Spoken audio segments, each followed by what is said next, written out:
What I'd like to do in the next 2 hours is to cover sort of something that I think was latent also in the talk you just heard by Russ Poldrack, which has to do with what are your questions and what can fMRI do to help us resolve questions, be them purely biological versus sort of cognitive in nature. The material I'm going to present now, which relates to experimental design, it was really split into halves.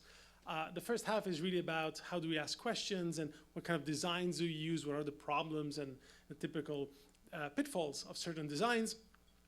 And the second half will be sort of how do we actually implement this when we're actually there and trying, once we have our task down and we really want to turn this into a sequence of events inside an MRI machine. Okay. So I will start with this really great quote, and I hate when quotes just sort of appear. I'll read it because it's the heart of the problem that we're going to discuss for the next 2 hours, and that you should bring away with you. Attending a poster session at a recent meeting, I was reminding of that old adage, to the man who has only a hammer, the whole world looks like a nail. And the point is that this is exactly how the author feels, and a lot of people feel about fMRI.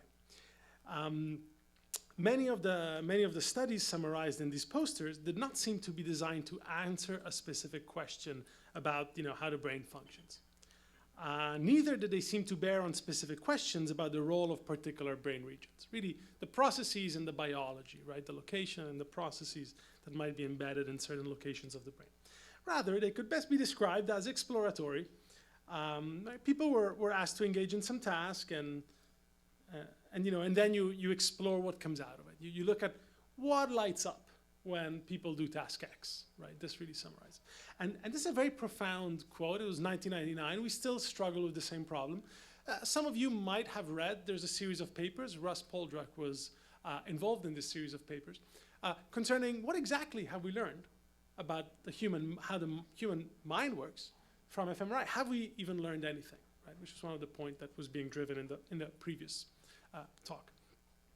And this, of course, relates to how you're approaching MRI, relates to what are you going to do with it, right? What are your questions? How are you going to transform them from questions to actual sequences of events and button presses and stimuli displayed on a screen, et cetera, et cetera.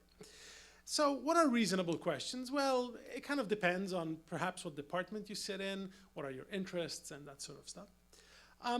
One perfectly legal question is charting the territory, right? Sort of the purely like the more neuroscience end of this, the more biological end of this. How does a particular, what does a particular part of the brain do? I mean, perfectly legal. How does a certain part of the brain compute or represent whatever information it is sensitive to? Or how specific is a certain region for a specific kind of processes or information? So is it specific to a certain content? Is it sort of more domain general? Very important questions. Here, one example that I have often worked on. Do the routines of language allow you to understand organized structure outside of domains that we call language, right? Who knows? Math, arithmetic, right? Do you need language to understand the structured hierarchy of arithmetic statements, right? Perfectly legal question, at least I think so. So, maybe the biological, so the charting the territory side, but if you're in a psychology department or you're interested in those sorts of questions, a perfectly legal question is just sort of trying to understand what are the processes and representations and how do they map, right, on brain events. And in particular, the real question you're asking is, can I learn something from putting someone in a very expensive, extremely loud device that can inform that can inform cognitive psychology more than I could just gain from having someone press a button or something of that sort without having to look inside the brain. And a lot of the controversy, if you've read it, really has to do with this latter point. Have we learned anything from looking at brains that we couldn't have somehow learned from just getting people to press buttons or generate verbs or something of that sort? Of course, it might be very interesting to relating things to external variables. For example, how do patterns of brain activation relate to differences across subjects, right? Maybe genetics, or maybe skills, or maybe sort of individual variability. Then, of course, very interesting questions about not just how individual brain regions work and how they process information, what kind of information, how strictly they process that kind of information, but how do multiple regions come together to generate certain things. Maybe some parts of, very likely, most parts of human cognition are rarely encapsulated exclusively in one part. I mean, some parts of the brain, you will know, are necessary for certain aspects of cognition, but they usually do not work in isolation, right? And a lot of people focus on this. If you've done any graph theoretic analysis, or this, that's exactly the kind of thing that you're looking at. And I'll leave any more detail to sort of the lectures that will happen down the line. Some less great questions to ask are, what lights up when people do task X, right? And if you've ever tried to apply to the James S. McDonald Foundation for funding, they specifically say, we do not fund fMRI research that asks what lights up when people do X, right? And the fact that a funding agency that is interested in how the brain works, and their job is to find, next to you, to fund you because you're asking an interesting question, and fMRI is one of the many tools that they agree is part of the neuroscience sort of set of tools. They specifically say this: if that's what you're asking, we don't care. There's a good reason why they don't care.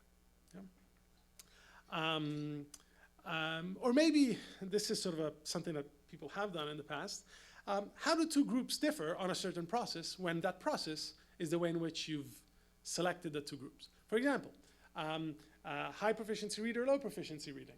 How do they differ on reading?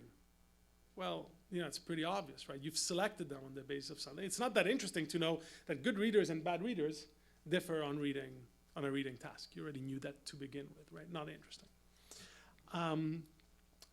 So really, right, the point I'm trying to drive is that we really want to design experiments that really leverage on what brain imaging can do for us, right? Not just in an exploratory way. And I think people have caught up in the last few years with this, and people are developing more sophisticated questions.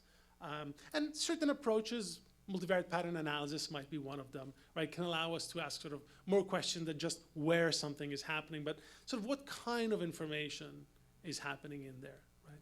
Which is another very interesting question, particularly if you care about sort of the cognitive processes that might be embodied in certain parts of the brain. Now, I do have to make sort of a little premise. And when you think about experimental design, there really are two aspects that you want to keep clearly separated, and that both of which enter in an fMRI experiment. One is the conceptual design. This is really, what is the process or biological sort of question that you're having, right? So, and this kind of question, this level of questioning, it's no different than any other cognitive psychology reaction time study or any study from other fields of biology, right? So all the problems that have to do with creating a conceptual design, what is the question you're asking, what kind of processes you're trying to get at, these, you've got the same problems than any other field, any other experimental field has. But to us, instead, and I will probably be focusing more on this latter aspect, there's a methodological design issue. And this really relates to how do we turn your biological process-oriented question into an fMRI experiment? How do you map cognitive processes or information, if you will, onto blood flow response, right? How do you do that mapping? And a lot of what happens here and how you go from your conceptual question to an actual implementation of it, well, a lot of the issues that arise here are tool specific. So we have to contend with all the limitations, all the boundaries, all the idiosyncrasies of the certain tool we're using, no different than any other tool-based approach. Right? There are certain idiosyncrasies, there are certain features of the tool that we have to keep in mind as we go from our sort of big picture theoretical conceptual question into an actual experimental design. Now, the very basis of how we typically approach the methodological level in fMRI is the subtraction method. And I'm pretty sure you should be all very familiar with. And the idea is fairly simple. You acquire data under two conditions. These conditions supposedly only differ in one thing, the cognitive process you're interested in. So you compare brain response during condition A, where there is this process. You compare that to brain response to condition B, where everything else is the same bar that one process, subtract, and magically the one thing that appears, right, that remains is that one process you cared about. And here's one of the sort of earliest illustrations of this. This might have actually been PET, I'm not sure. But you get a stimulation condition, you get a control condition, subtract, take the result for subject 1, do the same for subject 2, subject 3, subject 4, subject 5, average that, and boom, that's your group analysis. And by the time you get to your group analysis, oh, look, this was a visual experiment. Yeah? Fairly simple, straightforward. Now, this sounds so straightforward that we shouldn't even be thinking or talking about it. Yet, if you look at the literature, it turns out it's not all that straightforward. And there are a number of reasons why. But take a token experiment. I just literally made up the least interesting experiment. Well, not the least interesting, but I just made it up sort of for this. Say that what you want to know about is the neurocognitive processes that have to do with word repetition. All right? In fact, sorry, when I said least interesting, I should not have said that. I'm sure people study this all the time. It's like, let me come up with something. I take it back. I'm so sorry. If you're listening and you do this, I'm sorry. Keep in mind I wasn't sleeping last night. The chat thing, yeah, of course. Now I've gone viral, and I'll be shunned from the world of neuroscience. So this might be your conceptual question, right? And let's just say that you're turning it into a certain specific task, which might just happen to be you're presented with a word on a screen and you repeat that, right? So that's how you're embodying your question. So here's how the experiment goes. You show something on a screen, and your subject sees it and repeats it. And this just happens to activate some parts of the brain, quasi-randomly depicted here in the shaded area. But then, of course, when you look at this, it's not specific enough, right? So we want the baseline that has all the properties of our task of interest, bar the repetition. Yep. So what we're going to do is we're going to use as a baseline task just pure reading, silent reading, no repetition involved. And if all goes well, this should elicit some areas that are that have to do with the reading part, but that do not touch a repetition. You subtract the two, and you're left with some piece of the brain that, putatively, is really, that is what repetition, that's really special part of your brain for repetition, all right? Fairly simple, straightforward, exactly what you saw on the previous slide. Now, how many ways can this go wrong? So many. And if you've read the literature, you've probably seen a gazillion of these. In fact, who knows, my own papers might have some of these, but I won't tell you. For example, right, in how many ways can the baseline be problematic when you do this kind of thing? Well, how about if articulatory processes are just automatic? What if by the act of seeing whatever is being shown on the screen, you're automatically kind of triggering, just not carrying out, right, the articulation process? Then who knows, maybe what could happen is that your baseline now is actually activating, at least in part, if not entirely, those processes that you were interested in. You subtract them, nothing is left. And there you go. Oh, geez, there's nothing in, the brain couldn't care less about repeating out loud. Right? Could be. Or alternatively, what if your subjects get bored? Reading, I don't have to do anything. I just look at a screen, I read. I could be thinking about, my girlfriend, yesterday's movie. I don't know, I could be thinking whatever I want. What you'd have is this. Now, there's nothing special happening about reading because your subject is actually not engaging in the task. And what you're left with is a lot more activation than you're supposed to have, right?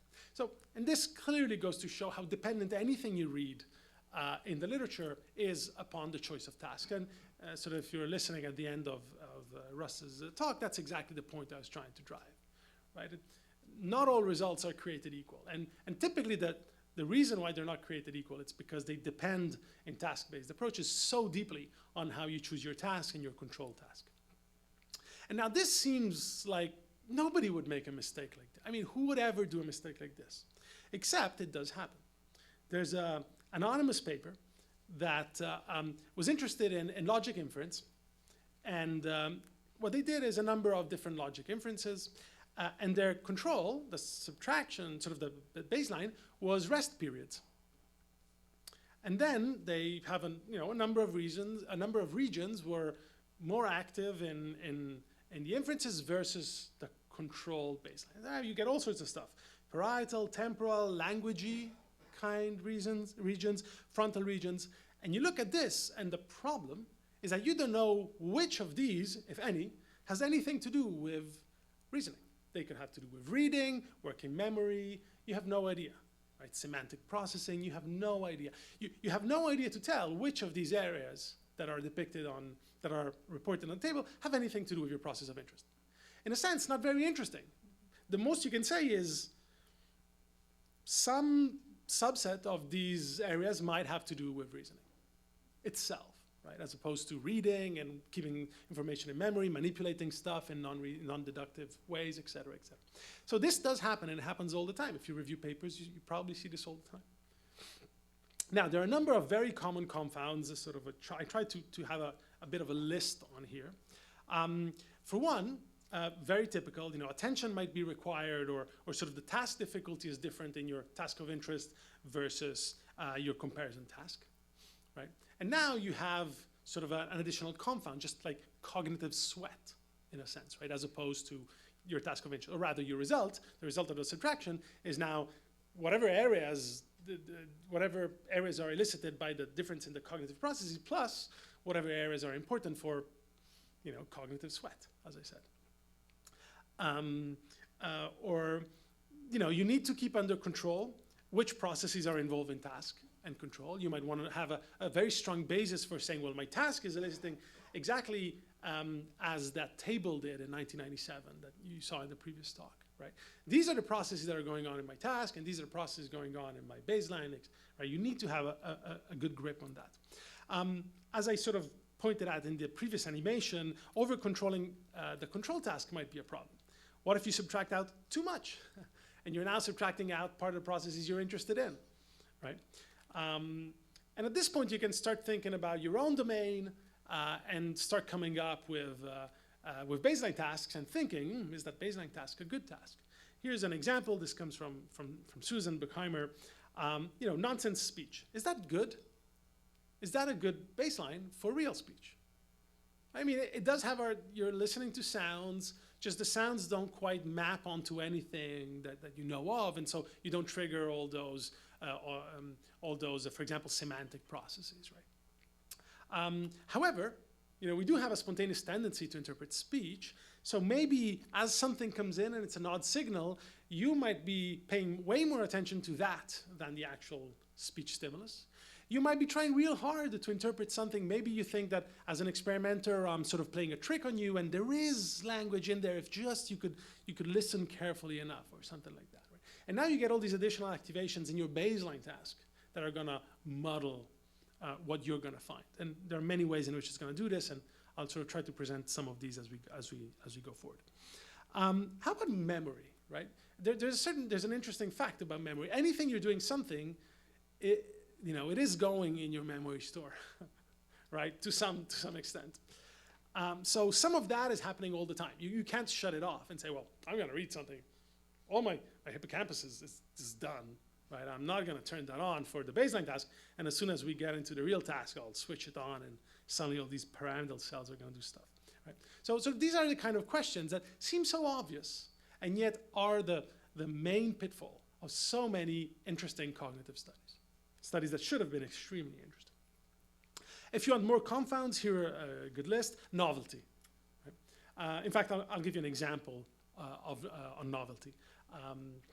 What if your baseline task happens to be unusual and therefore particularly interesting? Right? Kind of like in the backward speech I mentioned a moment ago.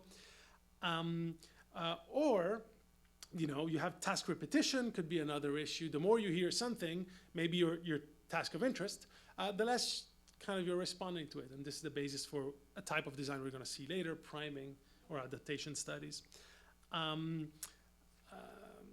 Right, so you can see sort of how all these factors will play into whatever results you get when you perform a subtraction. Right? And most task-based, in fact, I believe all task-based virtually experiments are made this way in their essence. Now you can have more sophisticated ways of doing it, but this is the heart of it, right? Comparison of two states. The number that comes out of the MRI machine itself is not interpreted quantitatively for what we care about, right? And then of course, the order in which things happen is extremely important. It sounds like this should be, we should all, you know, in second grade, the teacher should tell you, anytime you do something, counterbalance your experiment. But it turns out it's not always done for strange reasons. Sometimes it's very impractical, meaning if you want to do a full counterbalancing, you might need a number of trials you don't have, right? A full counterbalancing would be, say that you have, you know, A and B. Half the times A precedes B, half the time B precedes A, half the time AB is preceded by A, half the time AB is preceded by B, half the time ABB is preceded by A, half the time ABB is preceded by B, et cetera, et cetera. It becomes very difficult to do this. So you might not be able to do that. You might be able to do something like a Latin square, right? So you see it in the last line. You might have, if you have three conditions, you might see them have different orders, 1, 2, 3, 2, 3, 1, 3, 1, 2, et cetera, et cetera. Of course, assuming that there's no right order effects. Or of course, randomize. And I will probably end the next set of slides by stressing the importance of randomizing, but we'll get to that. Alrighty, so this is sort of the heart of it, and this is where we left it. But there's one thing that I glossed over rather quickly, which is the so-called pure insertion hypothesis. And hopefully this should ring a bell in almost all of you. The idea of the pure insertion is that when you do this kind of design, you're really saying that the reading that happens before repeating is exactly the same reading that happens when you're not repeating, right? And you know, this is sort of what I'm challenging you to think about. Do you read in the same way? So when I subtract that piece, right, these two processes, reading plus repeating and reading by itself, am I truly subtracting off the same thing? And this is the pure insertion hypothesis says yes, absolutely. Putting an additional cognitive process after another cognitive process does not change the first cognitive process. And you can think there are plenty cognitive phenomena that you can think of. For example, co-articulation. If you have two syllables that happen one after the other, the first syllable will change according to the way in which you pronounce it, you articulate it will change according to the syllable that comes after. This would be an example of failure of pure insertion in articulation of language. And here's a beautiful example, a portrayal of this. Let's say that we have the following experiment. We either read something silently or we read it out loud. Right? And we're going to do this under two conditions. Maybe we see a word or we see an object. And your task is to either read it or read it out loud. So if you start from the bottom row, so you see an object and you either name it silently or you actually read it out loud. And these are the two sets of activations you might see. And if you look at them, sort of you squint hard, squint, and you will see that vaguely they are comparable, let's say. Right? Maybe there's a little more cerebellum when you're actually doing the reading out loud. There's a bit more motor cortex when you're doing the reading out loud, but if you looked at them, you wouldn't like fall off your chair thinking these are completely different. So does pure insertion hold, that this repetition, this out loud? Yeah, kind of, right? Okay, passable. Here, let's do that. Let's give it a 6 out of 10. How about when you read an actual word? And now you compare these two maps, and it becomes much worse, right? So this is literally just looking at the word house and house in your mind, and this one is house, right? Reading it out loud. And now not only they're really, really different, but some of the really interesting activations down here, these inferior frontal gyrus activations, presumably language-based, are gone entirely. Now you have a qualitatively different pattern of activation. Right? So does pure insertion hold?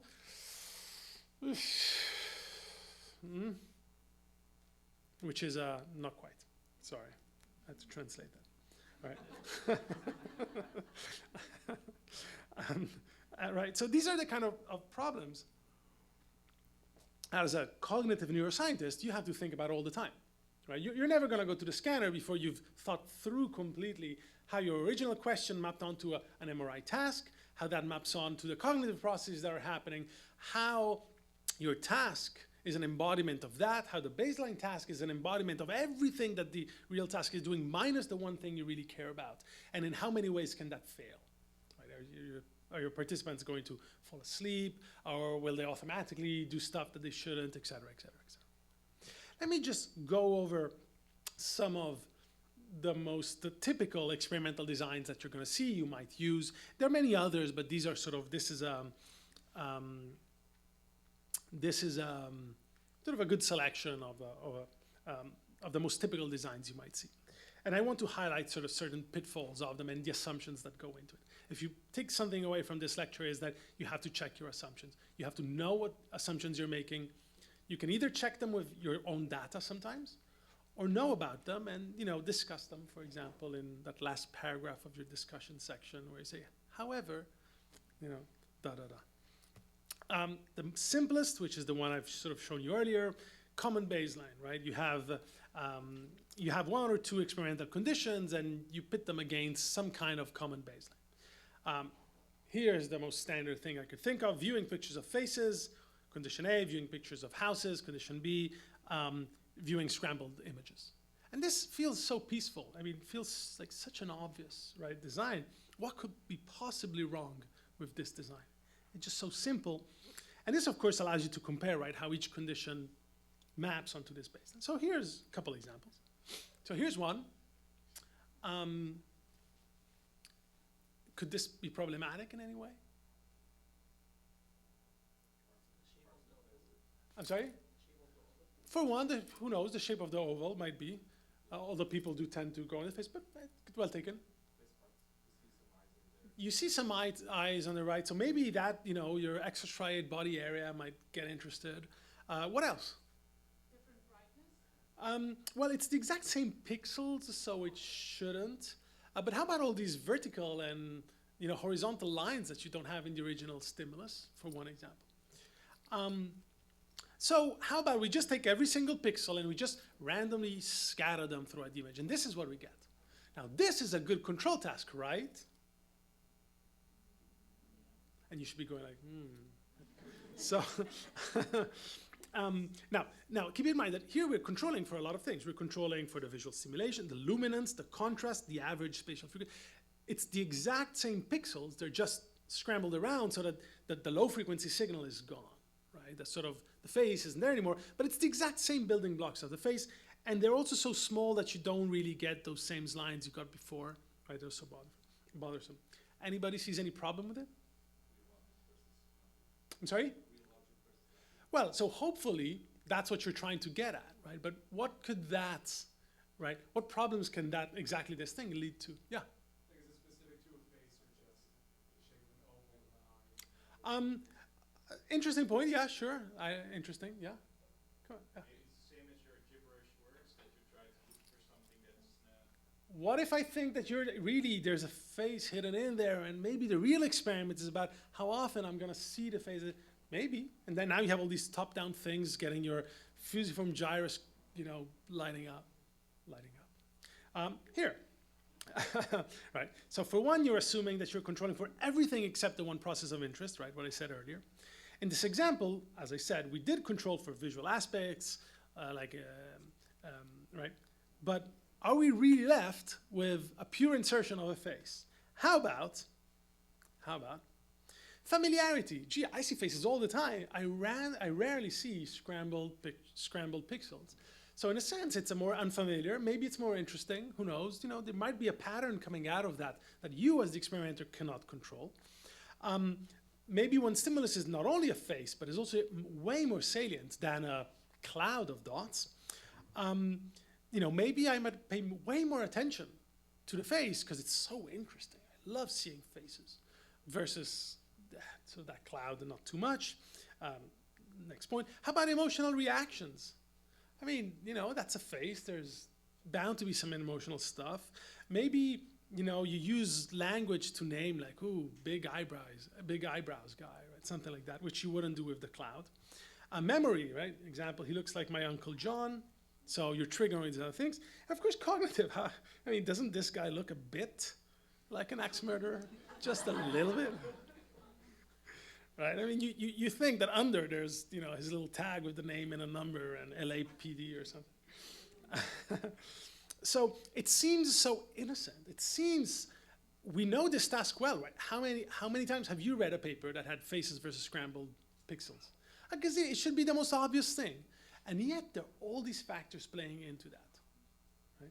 So hopefully this gives you a new look at any paper you're going to read from now on, whether it has faces or other stuff in it. So you really got to do the best you can, but you have to always, right, think hard and know the ways in which this could go wrong.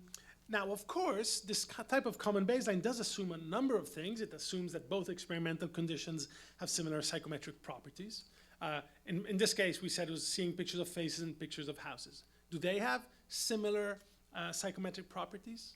Right? Are they equally difficult? Are they equally easy? Maybe seeing a face in a house might be, but what if, you know, we're particularly specialized for faces? Or what if? So you could imagine ways in which this could not hold. And this brings me to this point right here. What is an activation? How many ways are there to get a positive activation between two tasks?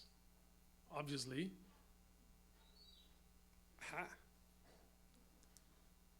obviously. I know if you say obviously, you feel like if you say the wrong number, right? Well, at least two. How about that? One way is what you're thinking about. My task of interest activated a certain part of the brain way more than my control task. The difference is positive, bang, a nice orange blob, publication, fame, etc. But the second way of getting the exact same result is to have your task one that couldn't care less about the task. Your control task not only couldn't care less, but for some reason had a very negative response to that in terms of what we're observing. And now you still get a positive activation. Right? So now you do your analysis. You don't bother to look into your task versus nothing, right? Task versus rest. And you don't notice that the reason why you get a certain activation is because it was less active with respect to baseline in your control task as opposed to more active in your task of interest. And you're going to say, oh, this can't happen. Who would ever publish a study, right, that has this? Well, you'd be surprised. And you know, how many of you actually look at that? How many of you use something like masking versus baseline? Task A versus baseline, and you mask out anything that is negative there when you compare it to task B. How many times have you done that? Right? Not that many. And actually, so I started thinking a lot about this. It's actually not even that obvious how to do it. And FSL allows you, if you're an FSL user, allows you to do contrast masking. It's not straightforward how to actually do that contrast masking. Unfortunately, sort of, my group and I are still thinking carefully about this. So I can't, but it's not that straightforward how to allow for various boundary conditions to not get ruined by doing some kind of masking. But here's one example. Semantic decision versus rest. And notice the areas I've highlighted. Nothing, at least nothing significant by whatever threshold was used here. Nothing, nothing. Yeah, peaceful? Good. Tone detection, decision minus rest. Look at the same areas. Less than rest, less than rest, less active than rest. So now in your mind, do a subtraction, first task minus second. What color will those areas be? Bright orange. Success. My task activated parietal lobe and prefrontal cortex and frontal cortex. And of course, I couldn't be more wrong. No, my task didn't. My task of interest, semantic decision, did not activate that part of the brain. Just the task I was comparing it to had less activation in there than just rest. Yeah? And you'd think this doesn't happen. It happens all the time. You really have to look into how your task compares to just a pure rest. You really have to. In fact, we had we have a paper we've been working on with a colleague, and this beautiful activation creeped up in B8, and exactly where I thought it should have been, and it meant so much, and there were so many ways that it made sense to interpret it. This is about sort of certain aspects of math. It made complete sense that it'd be there. But I just, I just felt like we had to do it, and I was teaching a student of this colleague of mine how to do this, so we thought it'd be important. Boom, it was a reverse activation. Horrible. We lost it. It made complete sense. My heart was broken, but at least we didn't, publish something that would have been completely wrong. Imagine we then give that data to someone else, and they'd say, hey, this activation is not a real activation. How embarrassing would that have been, right? Now, a second big problem, which is often referred to as the imager's fallacy, is the following. What actually is an activation? So here are two tasks. This is meant to be condition A versus baseline and condition B versus baseline. And notice that condition A doesn't do much to sort of this basal, anterior basal ganglia area, whereas it really does a lot when you do task B versus baseline. And you might find that that paper says the striatum was more active in condition 2 than it was in condition 1, or condition B than it was in condition 1. By the way, Hansen 2005 is not the paper that has this quote. It's the paper talking about this issue, just to be clear. Obviously, as you know well, and there's a beautiful paper by this title, and if you are interested in stats, Google this title. It's a great little paper. Difference in significance is not itself significantly different. That's the actual original title of that paper. What do I mean? Well, that this difference in activations can come by in two ways. This difference between picture A and picture B can come by in two ways. And your problem, when you see it, is that you do not know which of the two it was. Here it is. What you're thinking right now is that it went like this. That in condition A, there was very little happening. In condition B, there was a lot happening. And it makes sense that then you'd say, well, of course, there's a lot of activation in here. There's none there. Therefore, striatum was more active by condition B versus condition A. It makes complete sense. What you forgot about is that it could also have been this, that they both activated just as much, except there was a gigantic amount of variance that prevented the activation of the striatum in condition A from having a greater effect than its variability. Right, so in your vanilla t-test kind of approach. And the problem is that unless you actually look into this, unless you actually compare two tests directly, you can't tell which of these two situations it is. So under no circumstance you are to do condition A versus baseline, condition B versus baseline. Oh, look, there's a difference here. It's not there. Therefore, condition B has more activation than condition A. You don't know that. So how do you go by solving this? Well, you use what we call a parallel comparison. You also do directly condition A versus condition B and vice versa. It seems obvious, right? I mean, it should be obvious. And yet, here we are talking about it. This is a very nice complement for, your sort of your common baseline design. Of course, it also has its own assumptions. For one, it assumes that A and B have similar psychometric properties. If they don't, the result of the direct comparison will be that whatever is psychometrically different, who knows, like difficulty or something like that, as opposed to your process of interest. Right? So we see this sort of these hypotheses just come back to bite you in every way you could. But at least now you can claim something about the relative activations across these two conditions. A design that I've enjoyed using a lot in the past is called the tailored baseline. The idea here is that sometimes the things go back to the faces and houses, right? Faces versus scrambled and houses versus scrambled. Is it fair to compare either faces to the scrambled houses or houses to the scrambled faces? Or faces to the average of the scrambled faces and scrambled houses, and houses to the average of scrambled faces, scrambled houses. Right? It's not fair, because now you're no longer using the same pixels. Right? So sometimes it might be convenient to have a tailored baseline for each condition. So now faces would be against scrambled faces, and houses would be against scrambled houses, which is sort of this example. Here's one example. All right, I need your deductive engines to fire up. Z was paid X by Y. Is that the same as it was X that Y paid Z? Are these two sentences the same? Do they mean the same? Do they mean the same? Of course they do. I know, it's so embarrassing to answer a question publicly. Don't worry. I do this every time. And the only reason why I know the answer is because I left the check marks on there. And I mean, I conceived it in the first place, but I still sometimes go. And now compare that to doing this. X minus y is greater than z. Is that the same as z plus y is smaller than x? Right, and I'll spare you. Yes. Right. In your mind, you might be able to see x minus y greater than z, and you can twist them around, flip the sign, and you'll get right.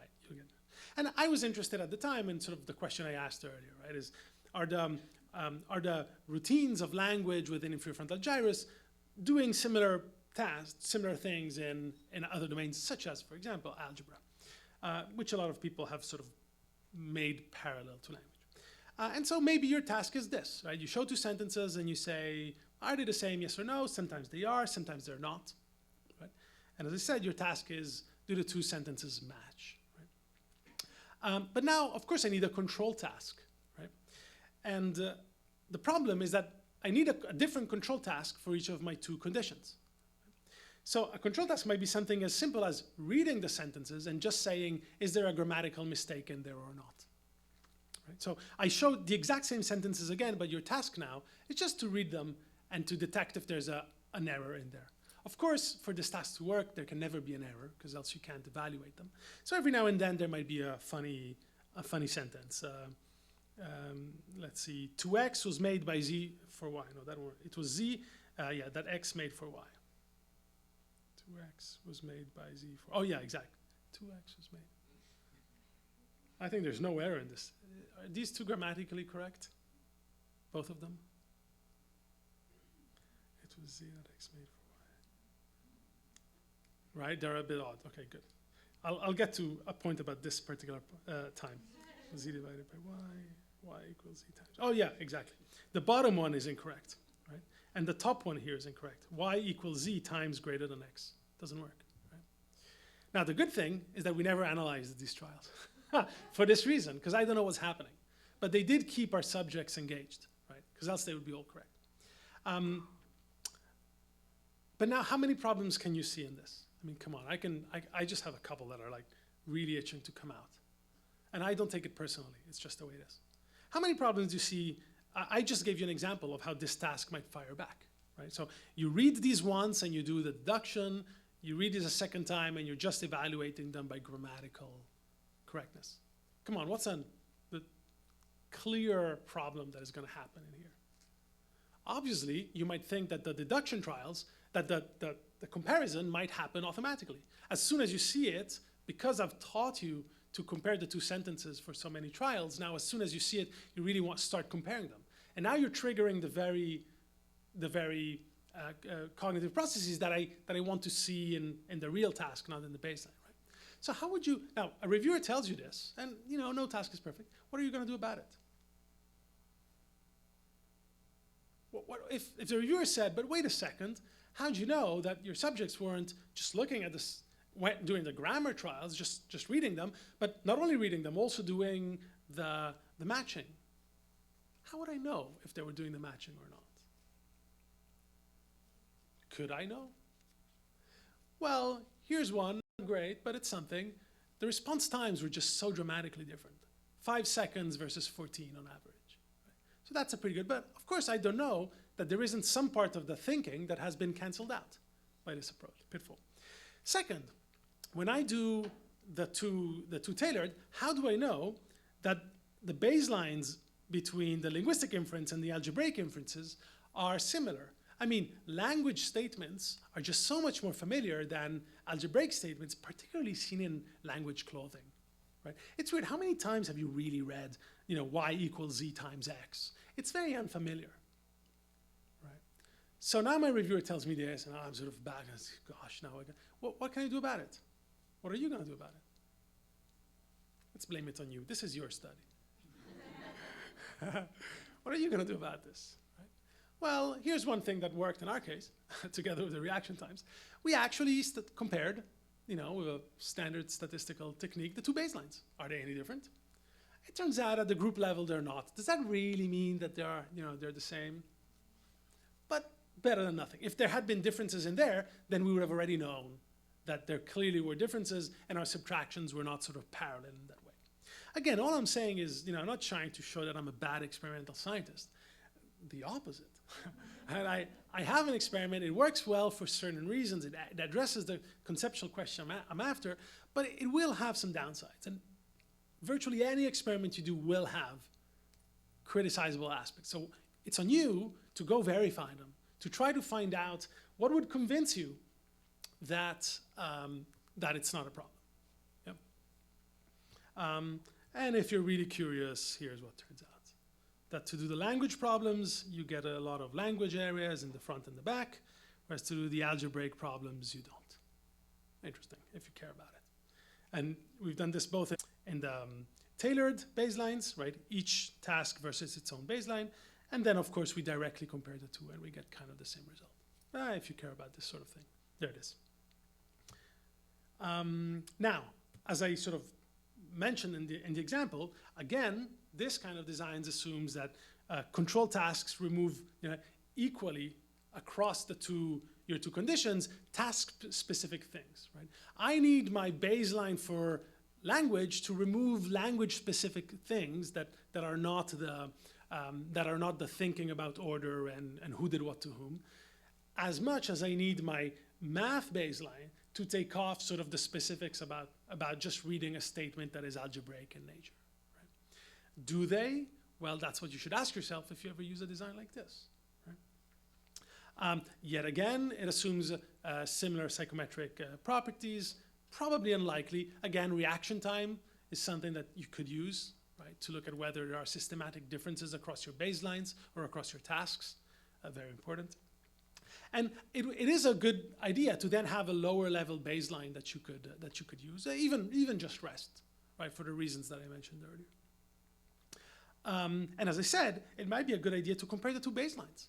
Are there actually differences? Because if you do get a significant difference, and you could think that when you compare the baselines as we did, we used an extremely liberal thresholding. Just if there's anything, let's just see it. Turns out we were very lucky, no difference. But it could have turned out differently. Here are another few that you might see less often, but that are extremely interesting ways of going by doing this. One is a so-called hierarchical design.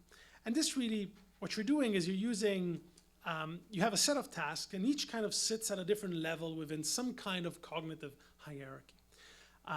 So you might end up having task A and compare that to rest, task B, and you compare that to task A. So presumably task B has all of the tasks in A plus something. And then maybe you have task C, which has all of the cognitive processes in A, all of the cognitive processes in B, plus some other cognitive process. And you can kind of unravel this hierarchy a step at a time. Right? Beautiful example by Jenny Rod and colleagues, 2005.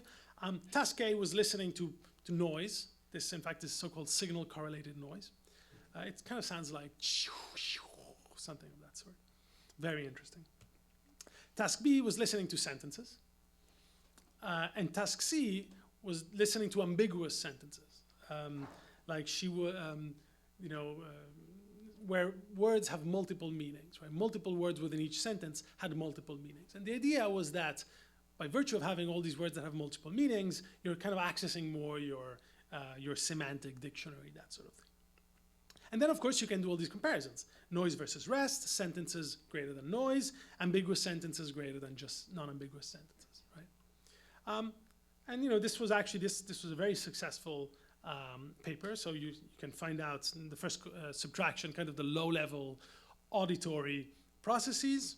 What does it take on top of those to actually process language, which is not just any noise, it's a specifically organized type of noise. On top of that, what does it take to process language, which not only is a certain specific organized type of noise, but also has within it semantic ambiguities. Right? And you can slowly decompose a hierarchy of cognitive processes, right, that you might be interested in. Obviously, you are assuming that the pure insertion holds at each of these levels, which unlikely to be the case, but you are assuming that. Another very often used design is the parametric design, and really you're just doing something like increasing along some dimension a variable of the stimulus, the variable of interest. Typically we use one dimension. You might have something that gets bigger or louder or brighter or that sort of thing. A good example is working memory. Right? You might be familiar with the n-back task, exactly an example of parametric design. Zero back task, every time the dot is at the top, you press. Right? One back task, when the dot matches the position of the dot in the previous screen, you press. So all you're keeping in mind is one item, right, the previous screen. Two back task, every time the dot matches the position 2 screens ago, now you press. Which means you have to keep in mind the screen of 2 screens ago, plus the screen in the middle, because you're going to need it for the next trial. Terribly hard thing to do. Not to mention the 3 back task, even worse. Right? Now you have to, but you are at least intuitively, you are parametrically modulating how much effort somebody is doing. Right? Now, are things linear in the world of fMRI? Well, good question, right? And certainly, at the very least, you're assuming a type of pure modulation. You're assuming that at every time you notch up whatever process you're looking at, it's still the exact same process. You're just doing more of it. Yeah? That's the assumption. Of course, it does assume that you can actually find a dimension to manipulate this way. And here's one beautiful example in the domain of vision by Boynton and colleagues, now quite a few years ago, showing the linear relationship between the contrast and the amplitude of a bold response. Right? Beautiful, very linear. But then you go into the n-back task, and now it turns out that your 2-back task and 3-back task really looks like completely different beasts. Right? So are you manipulating something along one dimension? It seems to me there's something different going on. Right? Let me go over really quickly 2 last experimental type of experimental design. One is so-called selective attention. I find this one particularly beautiful. And the idea is you use the exact same stimulus, but what you have to do is pay attention to different aspects of it.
this area is about visual features.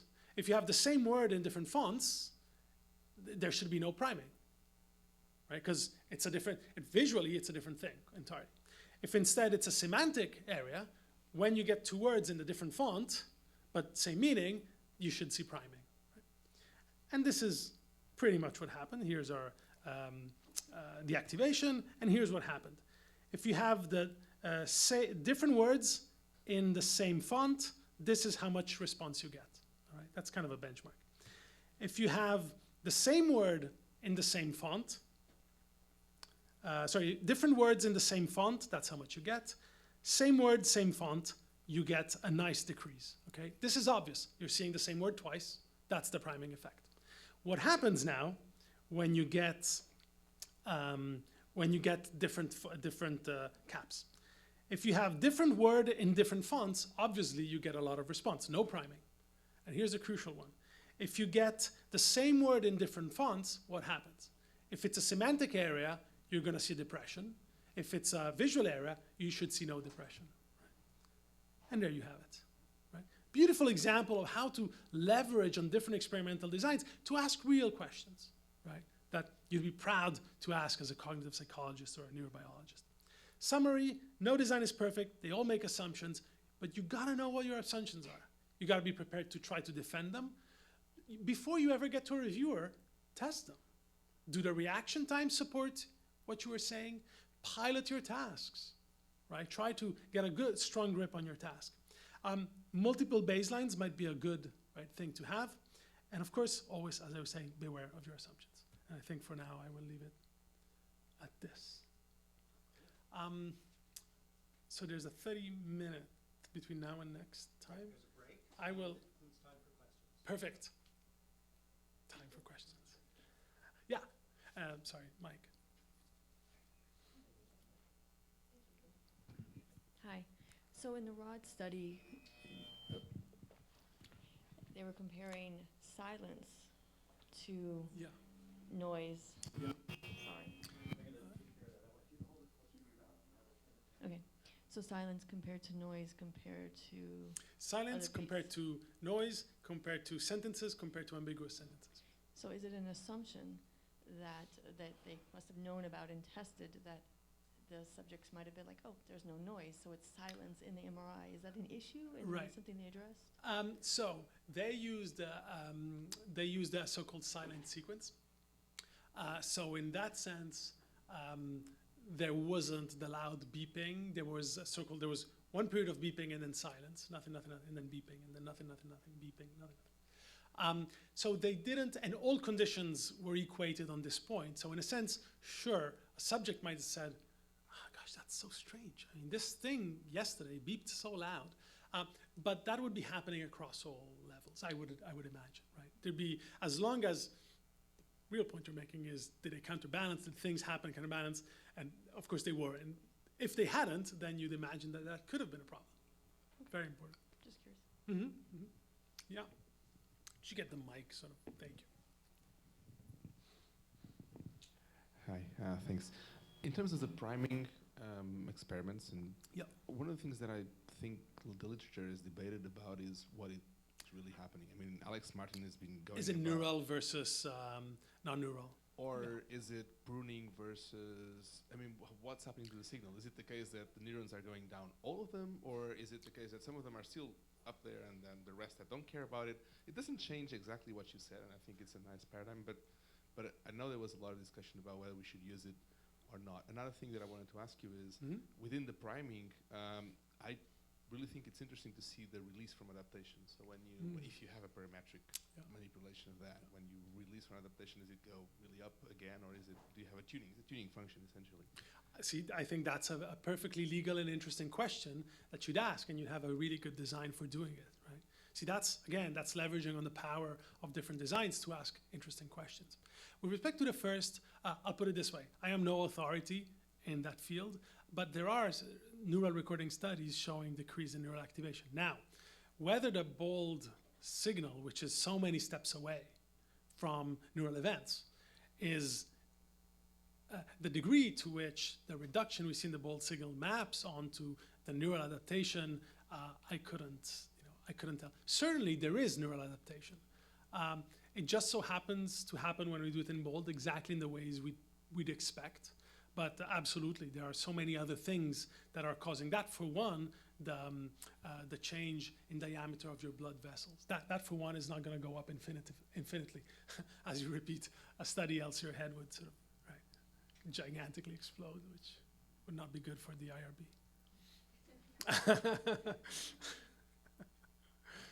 More questions? Yes. Hi. I'm wondering, so what are the possible reasons for the reversal activation? I mean, in what cases we can explain the reversal activation in the same way as the positive activation? Yeah, so if Dr. Buchheimer were here, she would say, do not call them deactivations. And the reason, if you think about it, what you're comparing is just an unknown set of processes. It's not that your brain is empty, right? It's not that nothing is happening. I have friends like that, but it's not that nothing is happening at rest, right? So in a sense, all that is saying is that whatever task you're overtly imposing on your subject is not requiring, is actually requiring less of a certain part of the brain than whatever task somebody spontaneously engages in. So it's not really a deactivation in that sense. You're not deactivating the brain. It's just whatever is the overt task doesn't seem to recruit as much as whatever is the implicit or the whatever is the task that is happening, but that you're not imposing on the subject during rest periods, right? If you're doing that comparison, you can say it's a deactivation. You can't interpret it as it's sort of, there's no absolute zero, right? Your zero is in fact a number that is determined by whatever your participant is doing in those periods, right? It's not a real zero, it's not a negative number. That's what I'm trying to say. It's just a relative comparison. That's why you shouldn't call them deactivation. So another question is, under which circumstance can we say that is the deactivation? I would not use the word deactivate. Now, if you compare two tasks, you can say it was less active, it was more active in one task than the other. But if you're having a rest baseline, or you can't say deactivation because again, there's no zero. It's not a negative.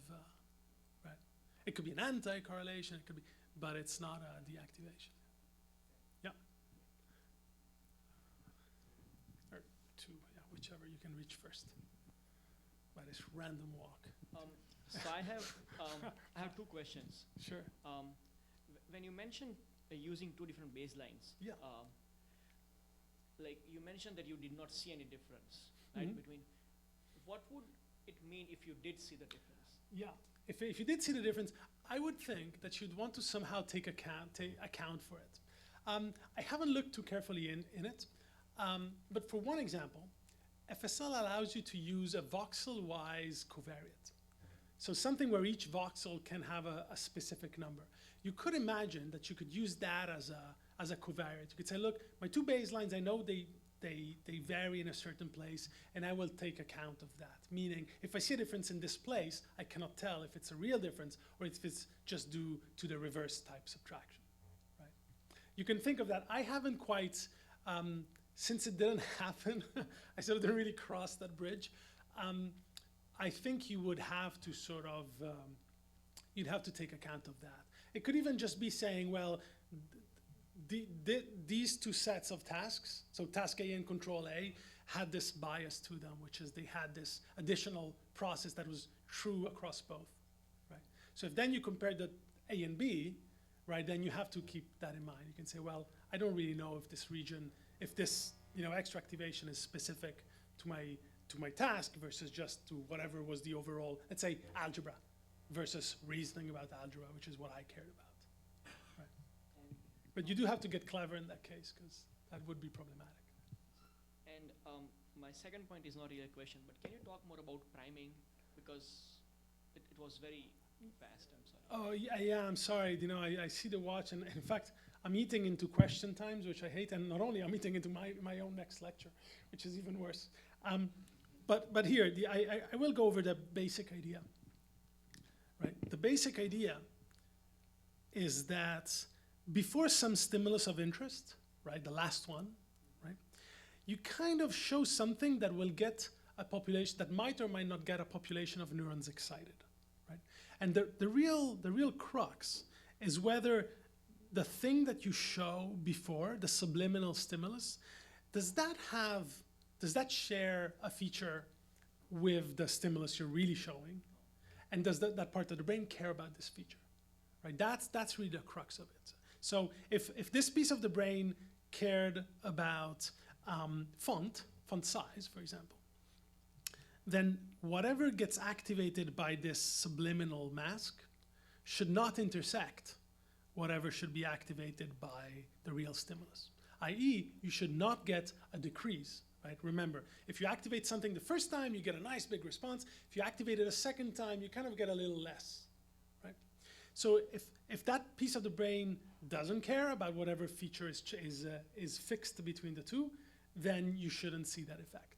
If instead that piece of the brain cares about the meaning of the word radio, then those neurons will jump up when the subliminal stimulus is up, and then they will jump up less the second time around because they've already been excited. And so when you get exposed to something multiple times, the activation sort of decreases in intensity. That's sort of the heart of it. Mm-hmm. I think there was a question back there. Oh, I was just wondering whether the type of mechanism of deactivation can exist. Thinking of two scenarios. So one is really, in terms of blood supply. So if some area get activated, so then you have to shut off or reduce the blood supply to some other area. Yeah, so does it get constricted? Yeah, so Really? anyway, that is kind of, really you get deactivated another area. Or neurologically, when some area is active, then somehow they need to suppress some other functional area. Yeah. I thought that might be possible. So in a limited pool model, that would happen, right? In a model where the resources are fixed and you have a blanket and you can pull it one way and it comes away from the other, that would be exactly what would happen. But if you look at studies that actually look at, for one, the dilation of blood vessels during stimulation, you do this by stimulating some nerve, the sciatic nerve of a rat, and then looking at the terminals of the blood vessels nearby that and other branches of the same sort of larger vessel, you will get a change, you will get an increase, and it will be stronger, the closer to the place of stimulation, but you're not really gonna get a constriction. At least the data I'm thinking of didn't show any constriction of the other blood vessels around. So it would imply that it's not quite a blanket that you're pulling around, or it's an elastic blanket, if you want. That will allow you some kind of, well, at least to start thinking about interpretation the way you're thinking. Yeah.